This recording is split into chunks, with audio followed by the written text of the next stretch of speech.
నమస్తే. నిన్న రాష్ట్ర ముఖ్యమంత్రి రేవంత్ రెడ్డి గారు ఒక కీలకమైనటువంటి ప్రకటన చేయడం జరిగింది. చాలా ఏళ్లుగా చాలా మంది పోరాటం చేస్తా ఉన్నారు. ముఖ్యంగా జ్యోతిరావు పూలే విగ్రహాన్ని ఏర్పాటు చేయాలి హైదరాబాద్ లో, అలాగే 2 ఎకరాల స్థలాన్ని కూడా ఇవ్వాలంటూ అనేక రకాలైనటువంటి పోరాటాలు చాలా మంది చేయడం జరిగింది. దాంట్లో బీసీ సంఘాల యొక్క ఉద్యమం సైతం కూడా చాలా ఏళ్లుగా కొనసాగుతా ఉంది. ఇదే సందర్భంలో నిన్న కీలకమైనటువంటి ప్రకటన చేస్తే, మరో పక్కన జ్యోతిరావు పూలే యొక్క విగ్రహాన్ని ఏర్పాటు చేయడంలో ఈరోజు ప్రభుత్వం స్పందించిందంటే అది బీఆర్ఎస్ పార్టీ నేతల యొక్క త్యాగఫలం అని చెప్పేసి వాళ్ళు చెప్తా ఉన్నారు. సో మాట్లాడదాం. మనతో పాటు బీసీ సంఘం జాతీయ అధ్యక్షులు సీనన్న ఉన్నాడు. ఒకసారి మాట్లాడే ప్రతినిధి అన్న. నమస్తే. నమస్తే. ఏ విధంగా చూస్తారు నిన్న ముఖ్యమంత్రి గారితో మీరు భేటీ కావడం, సో స్థల పరిశీలన ఏమని చెప్పడం జరిగింది? ఇంకొక పక్కన కల్వకుంట్ల కవిత ఎమ్మెల్సీ గారు మన ఒక నిరసన దీక్ష కూడా చేయడం జరిగింది పూలే విగ్రహాన్ని. సో ఆమె ఖాతాలో వేసుకోబోతా ఉంది, అది నా యొక్క కృషి ఫలితం అని. దీనికి రెండు అంశాలను ఏ విధంగా చూస్తారు? అంటే కాంగ్రెస్ ప్రభుత్వం వచ్చిన తర్వాత పోయిన పూలే జయంతి ఉత్సవం సందర్భంలో ఆ రోజు పూలే జయంతి ఉత్సవాల కమిటీ చైర్మన్ చిన్న శ్రీశైలం యాదవ్ గారి ఆధ్వర్యంలో హైదరాబాద్లో పెద్ద సభ జరిగింది. ఆ సభలోనే బీసీ మినిస్టర్ పొన్నం ప్రభాకర్ గారు వచ్చే జయంతి ఉత్సవాల నాటికి మా ముఖ్యమంత్రి రేవంత్ రెడ్డి గారిని ఒప్పించి హైదరాబాదులో పూలే విగ్రహాన్ని మేము ఏర్పాటు చేస్తామని చెప్పి స్పష్టంగా హామీ ఇవ్వడం జరిగింది. పూలే విగ్రహం హైదరాబాద్లో ఏర్పాటు చేయాలి. పూలే విగ్రహం అంటే అది విగ్రహం కాదు, అది 2 కోట్ల మంది బీసీల ఆత్మ, అది మా ఆత్మ గౌరవానికి ఒక ప్రతీక. అట్లాంటి మా బీసీల బాంధవుని హైదరాబాద్లో రాష్ట్ర రాజధానిలో 2 ఎకరాల స్థలంలో ఒక పూలే స్మృతి వనం పేరుతోటి ఏర్పాటు చేయాలని చెప్పి మేము మొదటి నుంచి డిమాండ్ చేసుకుంటూ వస్తున్నాం. ఆ డిమాండ్కు ప్రభుత్వము ఇలా మాతో సంప్రదించి స్వయంగా ముఖ్యమంత్రి రేవంత్ రెడ్డి గారే హైదరాబాద్లో ఎక్కడ పెడితే బాగుంటుంది అని చెప్పి వారే నిన్న నెక్లెస్ రోడ్ పక్కపంటి వచ్చి స్పష్టంగా వారు మొత్తం 25 నిమిషాల సేపు నేను, చిన్న శ్రీశైలం యాదవ్ అన్న, ముఖ్యమంత్రి గారు, ఉప ముఖ్యమంత్రి గారు, పిసిసి అధ్యక్షులు మహేష్ కుమార్ గౌడ్ గారు అందరం కలిసి 25 నిమిషాలు స్థల పరిశీలన చేసి వారు ముఖ్యమంత్రి గారు స్పష్టంగా ఆదేశాలు అధికారులకు ఇవ్వడం జరిగింది. ఇప్పటి వరకు అధికారికంగా ప్రైవేట్ పరంగా చాలా మంది పెట్టుకున్నారు, కానీ ప్రభుత్వ పరంగా పూలే గారి విగ్రహం ఏర్పాటు చేయలేదు. కాబట్టి ఆ పూలే గారి విగ్రహాన్ని హైదరాబాద్లో మనం రాష్ట్ర రాజధానిలో ఏర్పాటు చేయాలి. అది బీసీ సంఘాలతో సంప్రదించి వాళ్ళు ఏ పద్ధతిలో ఇవాళ పూలే విగ్రహాన్ని నెలకొల్పమంటే అదే పద్ధతిలో చేయాలని చెప్పి అప్పటిదప్పుడే అధికారులకు ఆదేశాలు ఇవ్వడం జరిగింది.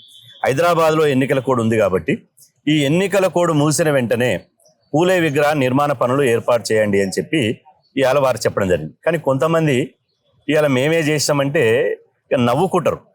నేను అంటున్న 10 సంవత్సరాల కాలంలో ప్రభుత్వంలో మీరే ఉన్నారు కదా, 10 సంవత్సరాల కాలంలో అంటే 10 సంవత్సరాల కాలంలో ఎందుకు పూలే విగ్రహం పెట్టలేదు? 10 సంవత్సరాల కాలంలో పూలేను ఎందుకు గౌరవించలేదు? మేము అనేక విజ్ఞప్తులు చేసినాం, దండం పెట్టినాం. ప్రతి హైదరాబాద్లో రవీంద్ర భారతిలో గత బీఆర్ఎస్ ప్రభుత్వంలో పూలే జయంతి వేడుకలు జరిగేటప్పుడు బీసీ సంఘాలుగా మేము గుర్తు చేసినాం. గుర్తు చేసి ఇవాళ స్పష్టంగా చెప్పినాం, అయ్యా ఇవాళ పూలే జయంతి ఉత్సవాలను ఇవాళ మీరు పెద్ద ఎత్తున చేయాలని మీరు అనుకుంటున్నారు, విగ్రహాన్ని పెట్టండి ఫస్ట్ అని చెప్పినాం. కానీ మేము వచ్చే జయంతి ఉత్సవాల నాటికి పెడతామన్నారు. అట్లా 10 జయంతి ఉత్సవాలు అయిపోయినాయి, పూలే విగ్రహం మాత్రం పెట్టలే. ఇలా తెలంగాణలో ఎడ్ల బండి కిందంగా నీడకు కుక్క పోతుంది. ఆ కుక్క అనుకుంటుందట, ఈ బండిని నేనే మోస్తున్నా, నేను లేకపోతే అసలు ఎడ్ల బండి నడవదు అనుకుంటుందట. ఇప్పుడు అట్లా ఓలోలు ఊహించుకుంటేంది. ఇలా అసెంబ్లీలో తెలంగాణ రాష్ట్రంలో కులగణన చేయాలని చెప్పి మేము డిమాండ్ చేసినాం. కులగణన చేశారు, దాన్ని చట్టం చేయాలన్నాం, చట్టం చేశారు. ఢిల్లీకి పంపించాలన్నాం, ఇలా గవర్నర్ ఆమోదం తెలిపి ఢిల్లీకి పంపించారు. ఇలా మేము పోరాటం చేస్తుంటే పార్టీలకు అతీతంగా, జెండాలకు అతీతంగా ఒక్క రోజు కాదు, ఒక నెల కాదు, ఒక్క సంవత్సరం కాదు, 3 దశాబ్దాలుగా ఈ హక్కుల కోసం మేము పోరాటం చేస్తున్నాం. మీ దగ్గర డబ్బులు ఉన్నాయని అంటే ఇలా చేసుకోవచ్చు. గతంలో పోరాటాలకి వేరుగా ఉంది. ఇప్పుడు గత కొద్ది రోజులుగా చూస్తూ ఉంటే జాజుల శ్రీనివాస్ గౌడ్ కావచ్చు, జాజుల శ్రీనివాస్ గౌడ్ పక్కన ఉన్నటువంటి వాళ్ళు కేవలం ప్రభుత్వాన్ని పొగడం, రేవంత్ రెడ్డిని పొగడ్చేటువంటి పనిలోనే ఉన్నాడు.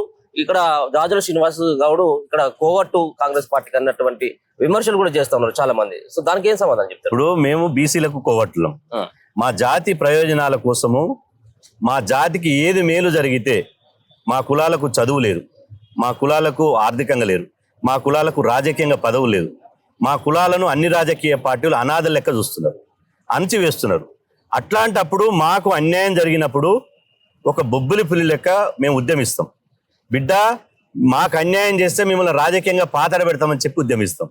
మా డిమాండ్లను ఒప్పుకొని మా ఆకాంక్షలను గౌరవించి మాతో సంప్రదింపులు జరిపి ఇలా మేము అనుకున్నటువంటి పనులు ప్రభుత్వం చేస్తుంటే ఇలా పెళ్లికి ఒకటే మంత్రం, చావుకు ఒకటే మంత్రం, పిండం పెట్టేటప్పుడు ఒకే మంత్రమే చేస్తారా? తేడాలు ఉండొద్దా? మంచి చేసినప్పుడు మంచి చేసిందని చెప్తాం, అదేవిధంగా అన్యాయం చేసినప్పుడు అన్యాయం చేస్తుర్రు ఇది మంచి పద్ధతి కాదని చెప్తాం. మీకు రాజకీయ పార్టీలకు ఏంటంటే వాళ్ళకు రాజకీయ ప్రయోజనాలు ఉంటాయి.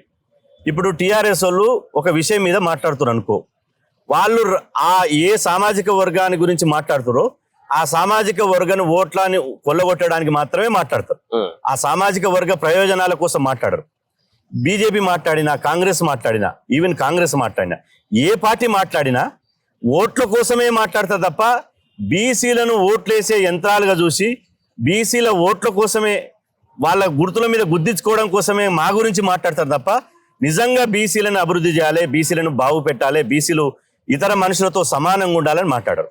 ఇవాళ నేను కేంద్రం మీద ఫైట్ చేసినప్పుడు ఇలా కాంగ్రెస్ అంటారు, అదేవిధంగా కాంగ్రెస్ మీద ఫైట్ చేసినప్పుడు ఈయన బీజేపీ అంటారు, బీజేపీ మీద ఫైట్ చేసినప్పుడు ఈయన బీఆర్ఎస్ అంటారు. ఇవాళ మాకు ఎవడన్నది ముఖ్యం కాదు, మా జాతి ప్రజలు నమ్మితే చాలు. ఇవాళ అగ్రకుల రాజకీయ పార్టీలు ఉన్నటువంటి కోవట్లు, అగ్రకుల నాయకుల మోకాళ్ళ కింద ఉండేటువంటి నాయకులు, వాళ్ళ ఎంగిలి మెతుకులు తినేటువంటి నాయకులు మాట్లాడితే మేము అస్సలు పట్టించుకోం. మేము నిప్పు లాంటి వాళ్ళం, మీతో పాటు చాలా మేము నిప్పు లాంటి వాళ్ళం, నిప్పు వజ్రం లాంటి వాళ్ళం. వజ్రం ఏడేసినా వజ్రమే. ఇలా మేము పదవుల కోసమే పెదవులు మూసుకుంటే 30 ఏళ్లుగా ఉద్యమం చేసే అటువంటి అవకాశం లేదు. నా తెలివికి, నాకున్నటువంటి బలానికి, ఒక 60% మంది నాయకునికి నేను ఏ పార్టీలో ఒక పదవి అడిగినా 5 నిమిషాలు నా కాళ్ళ కాడికి వస్తాయి పదవులు. కానీ ఆ పదవులు నా కాళ్ళ గొడ్డితో సమానం. నా జాతి ప్రయోజనాలే ముఖ్యమని చెప్పి మేము పోరాటం చేస్తున్నాం. ఇలా పదవుల కోసం వాళ్ళు బీఆర్ఎస్ తెలంగాణ ఉద్యమం చేసి పదవులు ఎవరితో పంచుకోరు? సమైక్యాంధ్ర అన్నటువంటి చంద్రబాబు నాయుడు దగ్గర పదవులు తీసుకున్నారు, సమైక్యాంధ్ర అన్నటువంటి సిపిఎం పార్టీ దగ్గర పదవులు తీసుకున్నారు. తెలంగాణ ఉద్యమం చేస్తున్న నటించి రాజశేఖర రెడ్డి గారు ముఖ్యమంత్రి ఉన్నప్పుడు ఎమ్మెల్యే కాకముందుకే హరీష్ రావు మంత్రి పదవి తీసుకున్నాడు. 1200 మంది బిడ్డలు ప్రాణత్యాగాలు చేస్తే, మేము సమ్మె చేస్తే, జేఏసీలు పెట్టి జైలుకు పోతే పదవులు అనుభవించి పామదులు పట్టుకొని ఎవరు భోగం అనుభవిస్తున్నారు? ఎవరు లక్షల కోట్లకు సంపాదించారు? వాళ్ళు మా గురించి మాట్లాడే కనీస నైతిక హక్కు కూడా, అర్హత కూడా లేదు. మేము మా జాతి కోసం ఇవాళ నేను అంటున్న కాంగ్రెస్ ప్రభుత్వం అధికారం ఉంది కాబట్టి, అధికార పార్టీ కాబట్టి అడుగుతాం. మేము పోయి ఇప్పుడు ప్రతిపక్ష పార్టీలను అడుగుతాం, చేస్తారా? పూలే విగ్రహం పెట్టాలని పోయి టీఆర్ఎస్ని అడుగుతాం, పెట్టగలుగుతారా? బీజేపీని అడుగుతాం, పెట్టగలుగుతారా? పూలే విగ్రహం పెట్టాలని ఎవరైతే అధికారంలో ఉన్నారో, ఎవరైతే పెట్టే శక్తి ఉన్నదో వాళ్ళని అడుగుతాం. అంత మాత్రాన ఇవాళ ఒక మనిషికి ఒక ముద్ర వేసి కట్టాలంటే అది ఎవ్వరు ఏ జేజమ్మ తరం కూడా కాదు. సో చాలా మంది కూడా బీసీ సంఘాలలో ఇంకా మిగతా నేతలు ఉన్నారు, మిగతా సంఘాలు కూడా ఉన్నాయి. అది కులగణన విషయంలో వ్యతిరేకించిన బీసీల సంఖ్యను తక్కువ చూపెట్టిందని చెప్పేసి కూడా అదే ఈ బీసీ సంఘాలే మాట్లాడినాయి. సో దాంట్లో మీకు ఎక్కడ కూడా తప్పులు కనపడలేదా? ఇప్పుడు మేము కూడా తప్పులు ఉన్నాయని చెప్పి కులగణన పత్రాలను చించి ముఖాన కొట్టినాం. కానీ ఒకటే మాట అంటున్నా, అది ఇంటర్నల్ సమస్య. కానీ తప్పులున్న తర్వాత ఇప్పుడు కులగణనలో తక్కువ చేసి చూపించడని చెప్పినాం. కానీ ఇప్పుడు ఇంట్లో ఎలుకలు ఉన్నాయని చెప్పి నేను ఇల్లు కట్టుకున్నా, బంగ్లా కట్టుకున్నా, ఓ 10 ఎలుకలు ఇంటికి వచ్చినాయి. ఇంట్లో ఎలుకలు ఉన్నాయని చెప్పి ఇల్లు తగలబెట్టుకుంటామా? ఎలుకల్ని వారేస్తాం, ఎలుకల్ని పట్టి బయట పడేస్తాం. అంత మాత్రాన మొఖాలకు పుండు అవుతుంది. పుండు అయినంత మాత్రాన కాళ్ళు కొట్టేసుకుంటామా? ఆయింట్మెంట్ పెట్టుకుంటాం. మొదటిసారి తెలంగాణ రాష్ట్రంలో, అంటే భారతదేశ చరిత్రలోనే మొదటిసారి తెలంగాణ రాష్ట్రంలో కులగణన జరిగింది కాబట్టి, ఇంత పెద్ద కులగణనలో తప్పులు జరిగినటువంటి మాట వాస్తవమే, దాన్ని సరిదిద్దుకున్నారు. రెండోసారి వాళ్ళు కులగణనకు అవకాశం ఇచ్చి, అదేవిధంగా వాళ్ళు ప్రభుత్వ ఆఫీసులలో పెట్టి, అదేవిధంగా ఆన్లైన్ విధానం పెట్టి రెండవసారి అవకాశం ఇచ్చింది. అంత మాత్రాన కులగణనే తప్పు, అసలు ఈ కులగణనే చేయొద్దు, ఈ కులగణనతోటి ఏమీ కాదని అనలేము కదా. 56% బీసీలు ఉన్నారు, మాకు కావాల్సింది 42%. 42% అసెంబ్లీలో బిల్లు ఆమోదం పొందింది కదా. రాష్ట్ర ప్రభుత్వం చేతిలో ఏదైతే చేయాల్సినటువంటి ప్రక్రియ ఉందో ఆ ప్రక్రియ అంతా చేసింది. కులగణన చేసేది, అదేవిధంగా డెడికేటెడ్ కమిషన్ వేసేది, ఆ తర్వాత మళ్ళీ రెండోసారి అవకాశం ఇచ్చేది, అసెంబ్లీలో తీర్మానం పెట్టింది, అసెంబ్లీలో బిల్లు పెట్టి చట్టం చేసింది, దాన్ని గవర్నర్ పంపించింది, నిన్న గవర్నర్ గారు ఢిల్లీకి పంపించారు. అంటే ఇప్పుడు చేసిన వాళ్ళను కూడా మా బీసీ జాతి నిజాయితీ జాతి, మాకెవరన్నా ఆకలి అయితే అన్నం పెడితే మా జీవితాంతం గుర్తుపెట్టుకుంటాం. ఇలా చేసినప్పుడు చేసిన వాళ్ళని కూడా నువ్వు చేయలేదు లంగా దొంగ అంటే మళ్ళీ భవిష్యత్తులో ఈ బీసీలకు ఎవరు చేయడు. కాబట్టి చేసినప్పుడు చేసిరనడం మా యొక్క ధర్మం, చేయకపోతే తిరగబడడం మా యొక్క నైజం. కాబట్టి ఎవరు ఏమనుకున్నా ఒక్కొక్కరు ఒక్కొక్క రాజకీయ గొడుగు కింద ఉంటారు, వాళ్ళ మాటలు పట్టించుకోవాల్సిన అవసరం లేదు. మేజర్గా ఇప్పుడు జస్టిస్ ఈశ్వర్య గారు ఏం మాట్లాడారు, రిటైర్డ్ ఐఏఎస్లు మేధావుల ఫోరం చిరంజీవి గారు ఏం మాట్లాడారు, అదేవిధంగా మిగతా బీసీ సంఘాలు బీసీల కోసం పార్టీలకు ఖచ్చితంగా పోరాటం చేసే వాళ్ళు ఏం మాట్లాడారు అదే ముఖ్యం తప్ప ఎవరో దారిన పోయే దానయ్య పొద్దుగాల రాజకీయ కండువ కప్పుకొని మధ్యాహ్నం బీసీ కండువ కప్పుకొని మాట్లాడితే దానికి ప్రామాణికం ఉండదు, వాళ్ళని పట్టించుకోవాల్సిన అవసరం కూడా లేదు. Okay, thank you so much. Thank you.